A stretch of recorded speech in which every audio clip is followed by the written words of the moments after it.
الحمد الله أكبر الله أكبر الله أكبر الله أكبر الله أكبر الله أكبر الله أكبر الله أكبر الله أكبر لا إله إلا الله والله أكبر الله أكبر ولله الحمد.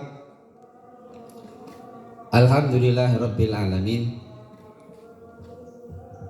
Alhamdulillahilladzi anzala as-sakinata fi qulubil mu'minin liyazdadu imanan ma'a imanihim. Allahumma fassalli wa sallim ala nabiyyil karim wa ala alihi wa sahbihi ajmain. Ashhadu an la ilaha illallahul malikul haqqul mubin wa ashhadu anna Muhammadan abduhu wa rasuluhu khatamul anbiya'i wal mursalin. Allahumma fassalli wa sallim ala nabiyyil karim Sayyidina Muhammadin wa ala alihi wa man tabi'ahum bi ihsan ila yaumiddin. Amma ba'du fa ya ibadallah, usikum wa nafsi bi taqwallah la'allakum turhamun. Qala Allah Ta'ala fil Qur'anil Karim, a'udzu billahi minasyaitonir rajim. Rabbi habli minas solihin. Wa basyarnahu bi gulamin halim. Wa qala fi ayatin ukhra inna a'tainakal kautsar fasalli li rabbika wanhar inna syani'aka wal abtar. Hadirin jamaah sidang Idul Adha yang mudah-mudahan dimuliakan oleh Allah Subhanahu wa taala. Alhamdulillah wa syukurillah, segala puji hanyalah milik Allah. Alhamdulillah dengan rahmat dan karunia-Nya di pagi hari yang cerah ini kita masih diberikan jatah usia, kita masih diberikan kesehatan, sehingga alhamdulillah dengan izin dan qudrat Allah Subhanahu wa taala kita bisa melaksanakan salah satu syariat yang dicontohkan oleh Rasulullah sallallahu alaihi wasallam, yaitu melaksanakan sholat Idul Adha di tempat yang dimudahkan, di tempat yang dimuliakan oleh Allah Subhanahu wa taala.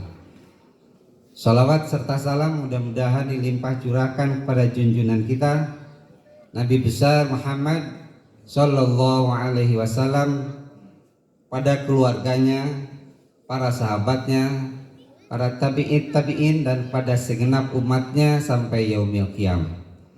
Bapak, ibu-ibu hadirin sidang Idul Adha yang mudah-mudahan dirahmati Allah Subhanahu wa taala. Ada 3 syariat yang dilaksanakan oleh Nabi Ibrahim, kemudian diteruskan lagi oleh umat Nabi Muhammad. Yang pertama adalah khitanan. Nabi Ibrahim ketika itu dikhitan usia 80 tahun, ibu-ibu ya. Kemudian yang kedua adalah haji, ibadah haji. Yang saudara-saudara kita yang alhamdulillah pada kesempatan ini yang mendapatkan panggilan oleh Allah Subhanahu wa taala sedang melaksanakan ibadah haji. Hari ini adalah hari-hari yang penuh dengan kegiatan-kegiatan ibadah haji yang sangat melelahkan. Mungkin bapak-bapak, ibu-ibu yang pernah melaksanakan ibadah haji pada tanggal-tanggal mulai tanggal 9, 10 terus, itu pelaksanaan ibadah haji yang pada saat itu kita harus menyiapkan tenaga yang cukup. Mudah-mudahan saudara-saudara kita yang pada saat sekarang sedang melaksanakan ibadah haji diberikan kekuatan, kesehatan, kelancaran sehingga bisa melaksanakan rukun dan wajib haji. Amin ya Allah ya Rabbal Alamin. Kemudian syariat yang ketiga, bapak-bapak jemaah yang berbahagia, adalah penyembelihan hewan kurban. Penyembelihan hewan kurban yang dilaksanakan oleh Nabi Ibrahim pada saat itu kemudian diteruskan dan disyariatkan pada umat Nabi Muhammad sampai kepada kita semua. Allah Subhanahu wa taala mengabadikan pelaksanaan penyembelihan Nabi Ibrahim terhadap putranya Ismail alaihissalam yang diabadikan oleh Allah Subhanahu wa taala dalam Quran surat As-Saffat ayat 100 sampai 107. A'udzu billahi minasyaitonir rajim. Rabbi habli minas solihin. Fabasyarnahu bigulamin halim. Rabbi ya Tuhanku, habli anugerahilah kepadaku, kata Nabi Ibrahim, minas solihin, anak yang soleh. Bapak Ibu yang saya hormati, ketika Nabi Ibrahim berdoa kepada Allah Subhanahu wa taala, doanya bukan sehari dua hari, bukan seminggu dua minggu, bukan sebulan dua bulan, itu puluhan tahun ibu-ibu. Rabbi habli minas solihin, Rabbi habli minas solihin. Terus Nabi Ibrahim berdoa kepada Allah. Kenapa Nabi Ibrahim berdoa terus menerus? Sebab pada usia Nabi Ibrahim hampir menjelang 85 tahun, sudah beberapa puluh tahun Nabi Ibrahim berkeluarga dengan Siti Sarah, itu masih belum dikaruniai anak, belum punya anak. Padahal Nabi Ibrahim dilihat dari segi harta, dari segi rezeki, dari segi kekayaan, Nabi Ibrahim ini termasuk peternak yang sukses, Bapak ya. Sehingga setiap tahun dalam sejarah disebutkan Nabi Ibrahim itu tidak pernah kurang 1000 unta berkurban. Itu setiap tahun. Sampai akhirnya tercetus dalam hatinya seperti nadar, Pak.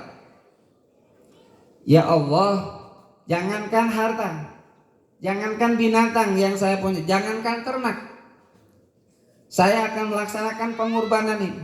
Andaikan saya diberi anak laki-laki, saya akan kurbankan anak saya itu.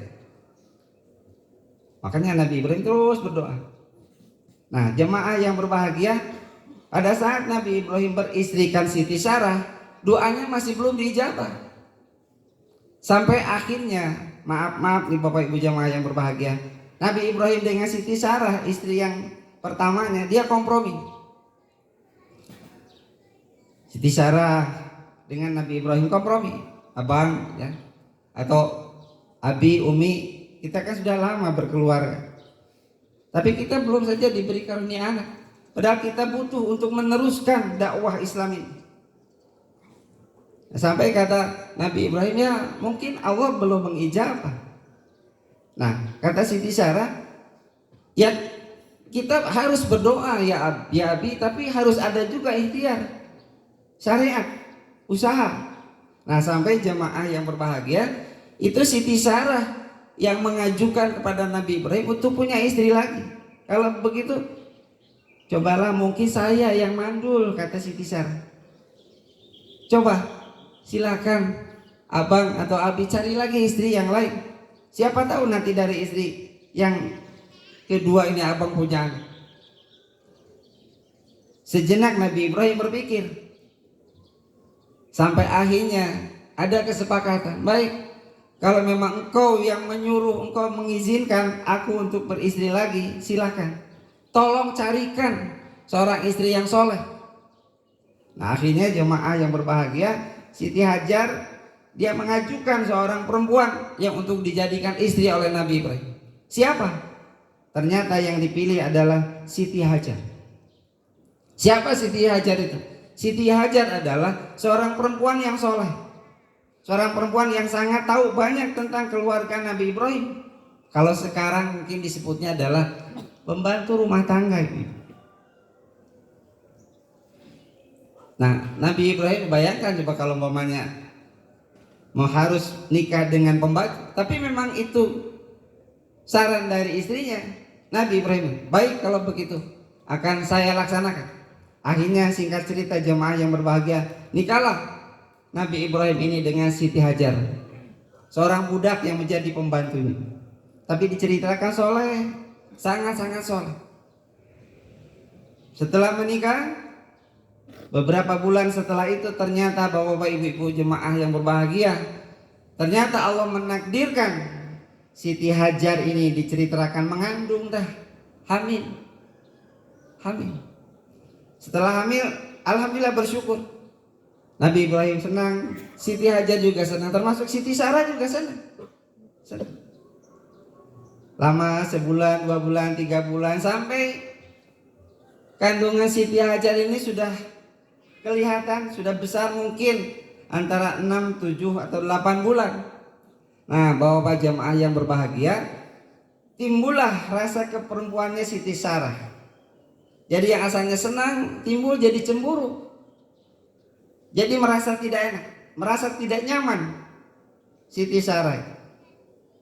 Nabi Ibrahim tahu persis perasaan yang dirasakan oleh Siti Sarah. Asalnya jamaah yang berbahagia, Siti Sarah yang akan meninggalkan rumah itu. Tapi akhirnya datang wahyu dari Allah Subhanahu wa taala agar Siti Hajar yang meninggalkan rumah itu. Singkat cerita, Siti Hajar yang sedang hamil, dia keluar dari rumah itu disertai dengan Nabi Ibrahim. Sampailah di tempat yang jauh. Dari Mesir ke Mekah, ya, bayangkan. Ditempatkan Siti Hajar yang sedang hamil itu di tempat yang tandus, tidak ada pepohonan, tidak ada orang lain, cuma dia sendiri. Ditinggalkanlah. Setelah itu Nabi Ibrahim pulang. Nah, jemaah yang berbahagia, begitu Nabi Ibrahim pulang, Siti Sarah juga ternyata hamil. Siti Hajar hamil, kemudian nanti lahir Nabi Ismail, dan Siti Sarah juga hamil yang nantinya akan lahir namanya Ishak. Dan singkat cerita, Nabi Ibrahim terus di rumahnya Siti Sarah, lama-lama kurang lebih sekitar 10 sampai 12 tahun Nabi Ibrahim tidak menengok Siti Sarah, Siti Hajar. Datang wahyu dari Allah supaya menengok. Dilihat Ibrahim cing tinggal ya tuh kumane kumaha atau pemajikan mana jeng anak mana di ditu tuh mencek kurang mah gitu mungkin ya Pak ya. Akhirnya Nabi Ibrahim datang lagi ke Mekah. Begitu dilihat ternyata Ismail sudah besar Pak, antara usia 10 sampai 12 tahun. Alhamdulillah, kata Nabi Ibrahim melepaskan kerinduan kepada istri dan anak. Dan senang ya, karena Nabi Ibrahim punya anak, Nabi Ismail dari Siti Hajar dan Ishak dari Siti Sarah. Nah, jemaah yang berbahagia, tidak lama kemudian beberapa hari setelah Nabi Ibrahim melepaskan kerinduan pada anak dan istrinya, apa yang terjadi? Pada malam 3 malam berturut-turut Nabi Ibrahim bermimpi. Apa mimpinya? Ya bunayya inni ara fil manami anni adbahu. Wahai anakku, diceritakan kepada anaknya, bapak teh geus tilu peuting ngimpi naon cenah abah, kalau menurut bahasa kita. Inni adbahuka, bapak teh ngimpi rek mencit kudu mencit maneh. Bapak bermimpi untuk menyembelihmu. Itu bukan sekali, 2 kali, 3 kali bapak menyembelih.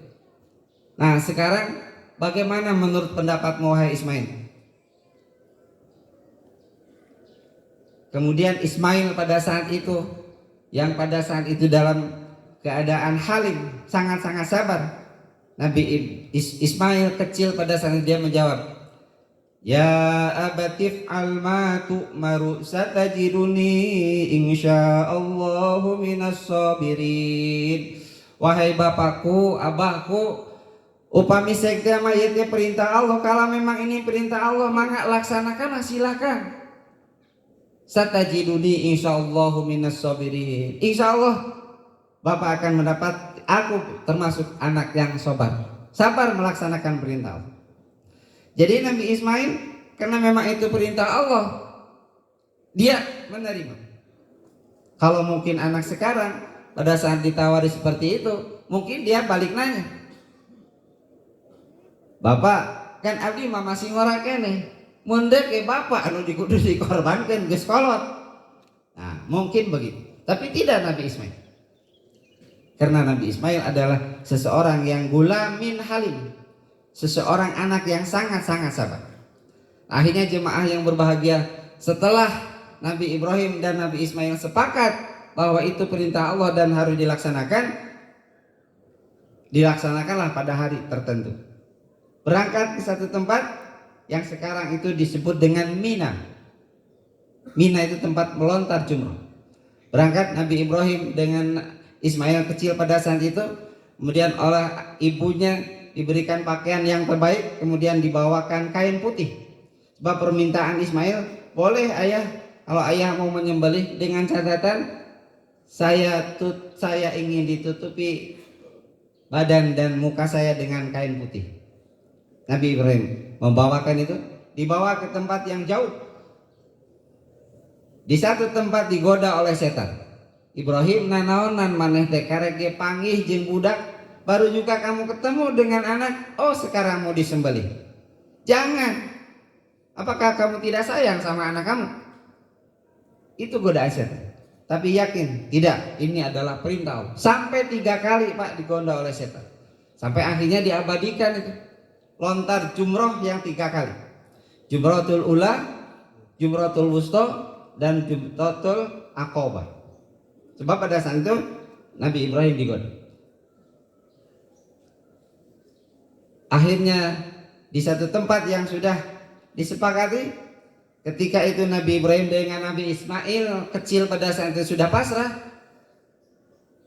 maka Nabi Ibrahim dengan Nabi Ismail setelah diletakkan falamma aslama wa tallahu lil jabin, tatkala keduanya sudah aslama, sudah pasrah, kemudian ditempatkan di pelipis Nabi Ibrahim, dan Nabi Ibrahim pada saat itu mau menyembelih Nabi Ismail yang sudah ditutup mukanya dengan kain putih.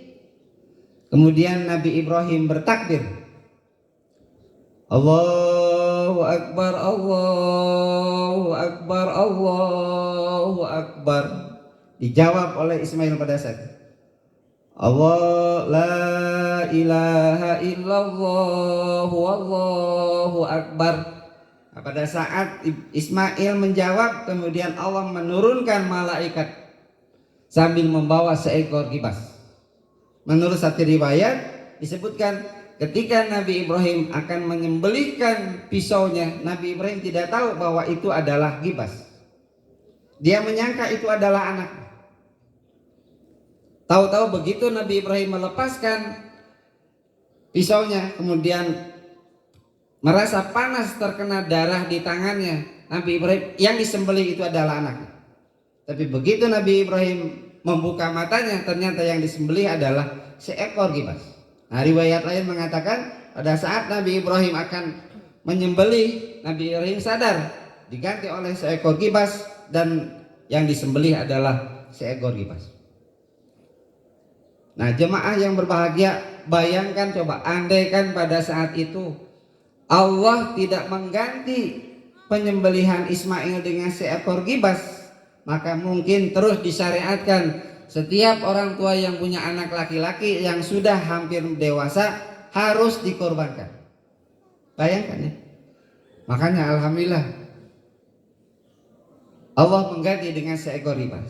Ternyata jemaah yang berbahagia, penyembelihan Nabi Ibrahim itu adalah ditagih nazar oleh Allah Subhanahu wa taala. Cing cenah Muhammad bareto teh Ibrahim basa maneh acan boga budak. Tah nazar tadina hate teh. Walaupun saya punya anak, kalau memang itu perintah dari Allah akan aku laksanakan. Ditagih ta Pak? Umawi bapak-bapak, ibu-ibu, kalau nazar itu harus nazar yang baik ya. Nazar yang baik. Dan kalau memang sesuatu itu sudah terlaksana, nazar yang baik itu harus dilaksanakan, wajib dilaksanakan. Umpamanya, lamun saya masih AA lulus jadi di kedokteran, badai nazar badai nyumbang ke masjid, kanggo meser kanopi. Nah itu ternyata betul diterima di kedokteran, itu wajib dilaksanakan nazar. Nah jemaah yang berbahagia, sekilas itu tentang kisah Nabi Ibrahim dengan Nabi Ismail. Nah, kira-kira apa hikmah yang bisa kita petik dari kisah Nabi Ibrahim alaihissalam? Yang pertama, jemaah yang berbahagia, membentuk pribadi muslim yang sami'na wa ata'na. Pribadi muslim yang sangat-sangat taat pada perintah Allah. Jadi kalau ada perintah Allah, bukan ditanyakan kunaon diperintahkan sholat, kunaon kudu zakat, kunaon kudu puasa.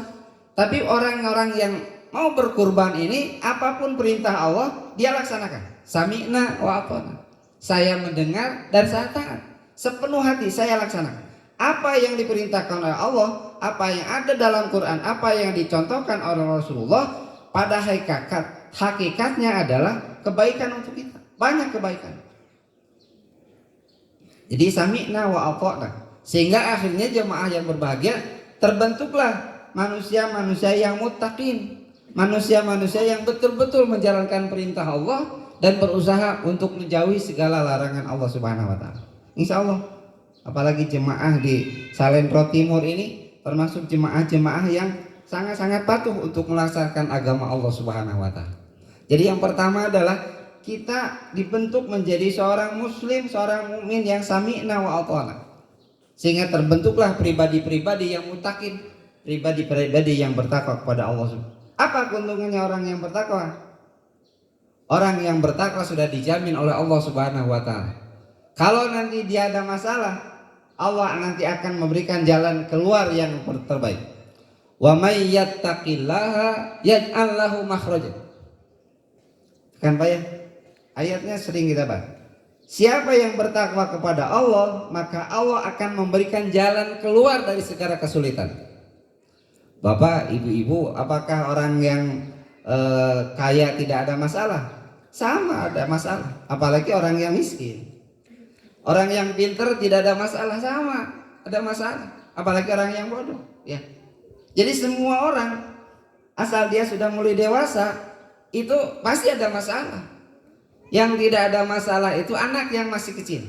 Dulu ada gambar bayi seperti bobohot ya, badannya gendut, di bawahnya ada tulisan no problem.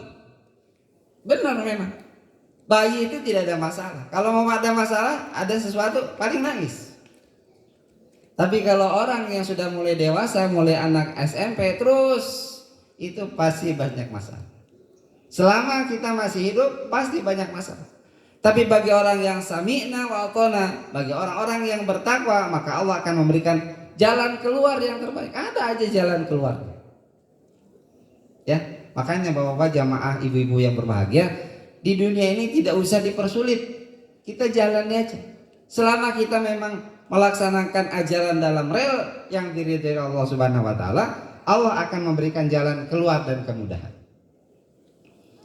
Dan yang kedua, jamaah yang berbahagia, dengan pengorbanan itu, dengan kita berkurban mencontoh pengorbanan Nabi Ibrahim itu, kita membentuk pribadi yang solidaritas sosialnya sangat-sangat tinggi. Tadi disebutkan oleh Bapak Ketua DKM betapa banyak kegiatan yang dilaksanakan di masjid. Itu membutuhkan support dari kita semua, dan itu merupakan ladang amal. Jadi kalau orang yang sadar untuk berkurban, sadar bahwa sebagian rezeki kita ini ada hak orang lain. Ya. Makanya jemaah yang berbahagia, Islam menganjurkan untuk kaya.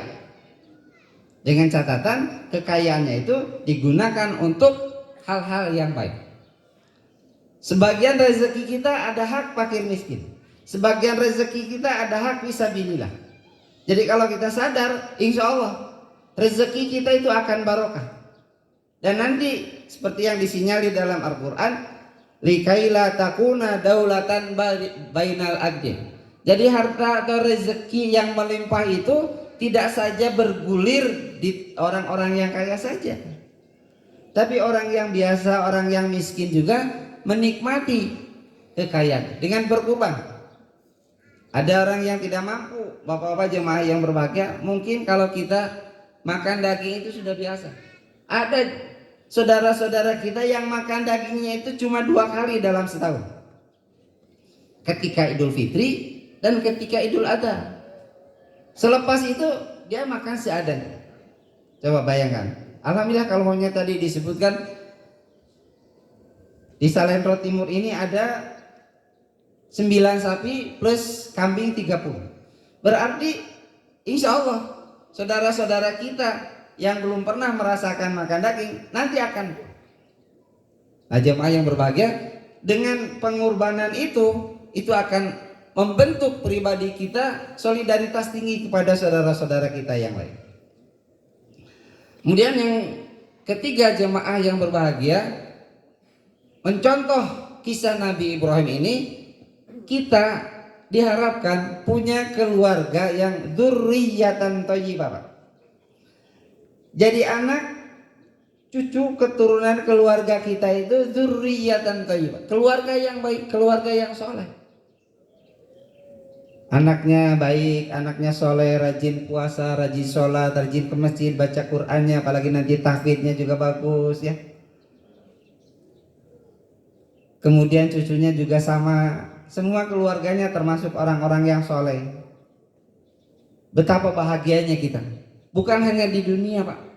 Orang yang punya keturunan keluarga yang soleh itu di akhirat juga itu didoakan oleh malaikat. Kalau Bapak lihat nanti silakan lihat surat Al-Ghafir Pak, ayat ke-8.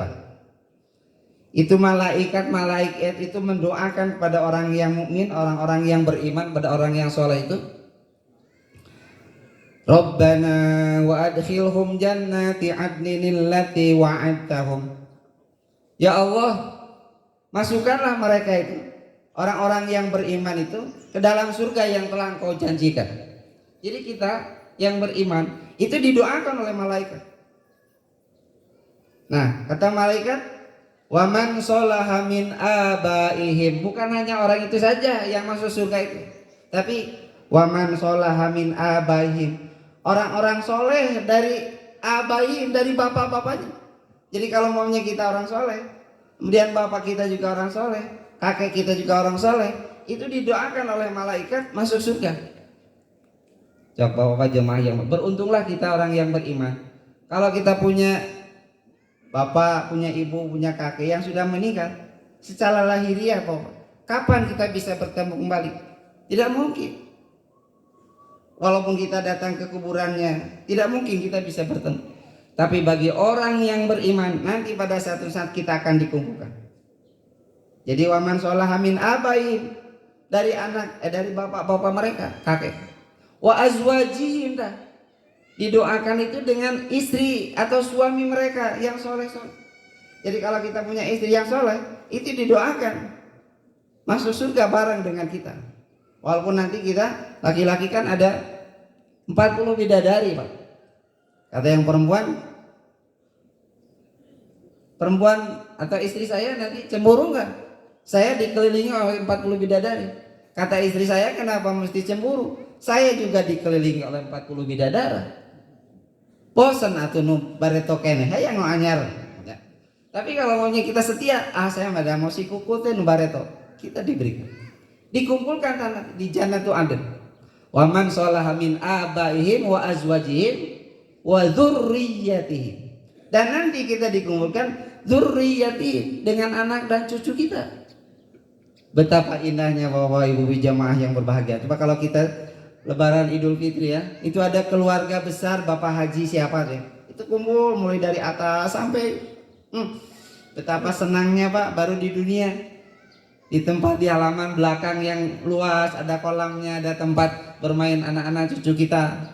Di surga Pak jauh lebih nikmat daripada kebahagiaan di dunia ini.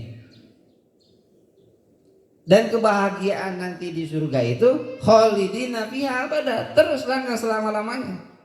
Kalau di dunia begitu kita beres pertemuan, curak-curak bahagia, esok atau lusa ini ada masalah lagi, susah deh. Tapi kalau nanti di surga, ibu-ibu ya, khalidina fiha abada, selama-lamanya kita senang, selama-lama, forever lah pokoknya mah kita bahagia. Makanya ibu-ibu jamaah yang berbahagia, jangan berputus asa. Kalaupun di dunia kita hidup pas-pasan, insya Allah kalau kita bertakwa, Allah nanti akan memberikan kebahagiaan yang abadi, khalidina fiha abada. Dan yang terakhir jemaah yang berbahagia, Dari kisah Nabi Ibrahim ini kita dibentuk menjadi manusia yang bersyukur dan bersabar. Kenapa kita mesti bersyukur? Inna a'tainakal kautsar. Sesungguhnya aku telah memberikan kepadamu telaga kautsar. Telaga kautsar itu kenikmatan yang banyak, Pak. Orang Arab itu kalau mendengar telaga atau air yang mengalir itu betapa dia merasakan bahagia. Kenapa? Sebab di sana itu tanah tandus, Pak. Jarang ada air yang mengalir, sungai yang mengalir, jarang ada. Apalagi telaga, kecuali di tempat-tempat tertentu. Nah, jemaah yang berbahagia, kita sudah banyak mendapatkan kenikmatan. Punten-punten ya kepada bapak-bapak, ibu-ibu yang sekarang usianya sudah di atas 50 atau 60. Sudah banyak tuh nikmat-nikmat kita yang kita rasakan, Pak ya. Ketika kita masih muda, ketika masih jaya, ketika kita masih bertugas, tenaga kita masih kuat, pikiran kita juga masih hebat. Sekarang tinggal menikmati, Pak ya. Tinggal menikmati, tapi jangan lupa ketika kita mengingat kesuksesan kita itu adalah satu nikmat. Harus kita syukuri. Makanya mengisi waktu-waktu sampai Allah menjemput kita, gunakan kita untuk beribadah kepada Allah Subhanahu wa taala. Tidak usah kita menyesali perbuatan atau kegagalan-kegagalan yang lalu. Kita nikmati sekarang, syukuri sekarang. Digunakan untuk beribadah kepada Allah Subhanahu wa taala. Sebaik-baik manusia adalah khairukum man tala umruhu wa hasuna amaluh. Sebaik-baik manusia adalah orang yang diberikan umur panjang, ada yang sudah 70, 80, wa hasuna amaluh, dan baik amalnya. Jadi saya doakan bapak-bapak, ibu-ibu yang usianya sudah di atas 50, 60, mudah-mudahan oleh Allah diberikan panjang umur, diberikan kesehatan. Kemudian yang masih muda, yang masih berjaya, mudah-mudahan Allah senantiasa memberikan keistiqomahan dalam menjalankan perintah Allah Subhanahu wa taala. Bersyukur atas segala nikmat. Kemudian yang selanjutnya adalah bersabar atas apa yang menimpa kepada kita. Syukur dan sabar. Bersabar kita dalam menjalankan perintah Allah. Bersabar ketika kita menjauhi larangan Allah. Dan bersabar ketika kita mendapatkan musibah. Ketika kita ada sesuatu yang terjadi bukan yang merupakan harapan kita, tapi mungkin itulah yang terbaik bagi Allah Subhanahu wa taala. Jadi bersyukur ketika kita mendapatkan nikmat Allah. Kemudian kita bersabar ketika kita mendapatkan musibah yang diberikan oleh Allah Subhanahu. Dua-duanya, ketika kita bersyukur, Allah akan memberikan pahala. Ketika kita diberikan musibah, kemudian kita juga bersabar, Allah akan memberikan pahala bagi kita semua. Oleh sebab itu jemaah yang berbahagia, sekali lagi wabil khusus bapak-bapak, ibu-ibu, warga Salentro Timur yang pada saat ini sedang melaksanakan Idul Adha, senantiasa diberikan kekuatan oleh Allah Subhanahu wa taala untuk istiqomah dalam menjalankan perintahnya dan menjauhi segala larangannya. Itu saja mungkin bapak-bapak, ibu-ibu yang saya hormati, mudah-mudahan ada hikmah dan barokahnya buat kita semua. Oleh sebab itu marilah kita bersama-sama untuk menutup khutbah ini dengan berdoa bersama-sama. Mudah-mudahan Allah Subhanahu wa taala senantiasa mengampuni segala dosa dan kesalahan kita, dosa kedua orang tua kita, dosa saudara-saudara kita. Dan mudah-mudahan Allah Subhanahu wa taala senantiasa menetapkan keimanan dan keislaman kita. Dan Allah senantiasa memberikan keistiqomahan pada kita untuk menjalankan perintah Allah dan menjauhi segala larangannya. Mudah-mudahan Allah memberikan rezeki yang banyak, rezeki yang barokah, rezeki yang halal. Mudah-mudahan Allah memberikan anak dan keturunan kita dzurriyyatan thayyibah, keturunan yang baik dan keturunan yang soleh. Allahumma shalli ala sayyidina wa habibina wa syafiina wa maulana Muhammad wa sallim radhiyallahu tabaraka wa ta'ala an kulli sahabati rasulillahi ajmain, amin ya Allah ya rabbal alamin.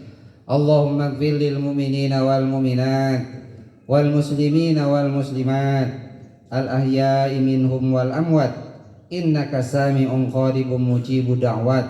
Allahumma ighfir lana wa li walidina warhamhum kama rabbawna shighara. Rabbana taqabbal minna innaka antas sami'ul alim wa tub 'alaina innaka antat tawwabur rahim.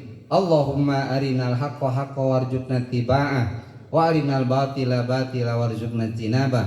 Rabbana hab lana min azwajina wa dzurriyyatina qurrata a'yun waj'alna lil muttaqina imama. Rabbana ighfir lana dzunubana wa kaffir 'anna sayyi'atina wa tawaffana ma'al abrar. Rabbana atina min ladunka rahmah wa hayyi' lana min amrina rasyada. Rabbana atina fid dunya hasanah wa fil akhirati hasanah wa qina azabannar. Subhana rabbika rabbil izzati amma yasifun wa salamun alal mursalin walhamdulillahi rabbil alamin. Ibadallah, innallaha ya'muru bil 'adli wal ihsan wa ita'i dzil qurba wa yanha 'anil fahsya'i wal munkar wal baghi ya'idukum la'allakum tadhakkarun. Astaghfirullah li wa lakum. Wassalamualaikum warahmatullahi wabarakatuh.